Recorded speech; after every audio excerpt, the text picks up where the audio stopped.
All right, so for our final two types of reflections, these are going to be reflections across a line, but a more specific line here, an axis.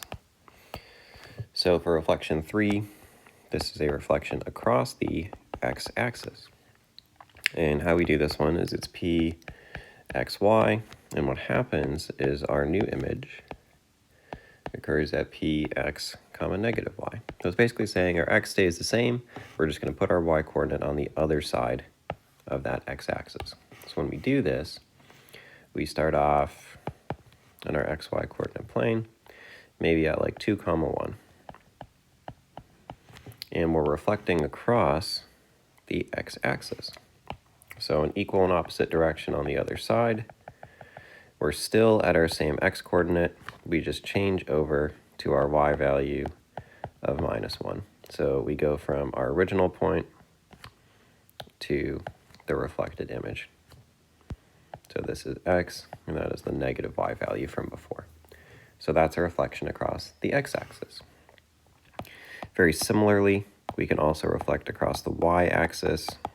In this case, we start off again with a point x comma y. In our reflected image of this, we now flip the sign of our x-coordinate, and we keep our y-coordinate constant. So what this is going to look like, again, over the y-axis, let's say if we start off down here at like -4, -2 as our original xy point. Our new point, p prime, changes to the negative or opposite sign of that x-coordinate, and the y-coordinate stays the same. So y-coordinate is the same, the opposite sign of that x-coordinate is 4. So we're now over here. Again, it should be actually 4 over, so I should move that just a touch more.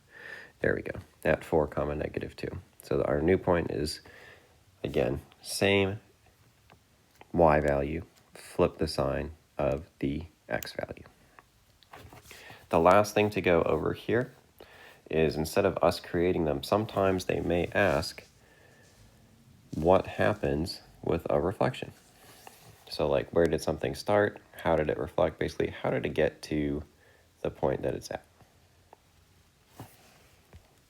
So if we have something given to us, like our original r value is 3, -1, and our reflected r value is 3, 1. It's asking us what reflection took place. And it's our job to figure this out. So we start off with x, y, and what change happened to get us from 3, -1 to just 3, 1? Well, if we look, x is the same, so no change here. So x stays the same. But our y changes its sign, so it goes from -1 to +1. So we're going to say that that is a flip sign, so that is a -y. So we're looking for a reflection of x, -y, or the opposite sign of y from things we've defined so far. So let's scroll up from our 4 definitions and see what we have. It's not over the y-axis, we don't like that. We need x, -y, this is -x, y, so no dice there. And it looks like we found it here. Reflection over the x-axis brings us to x, -y. So what reflection is it? It's a reflection over the x-axis. And we discovered this by going back to the original formula and seeing what changes were made. All right, everybody, so those are the two types of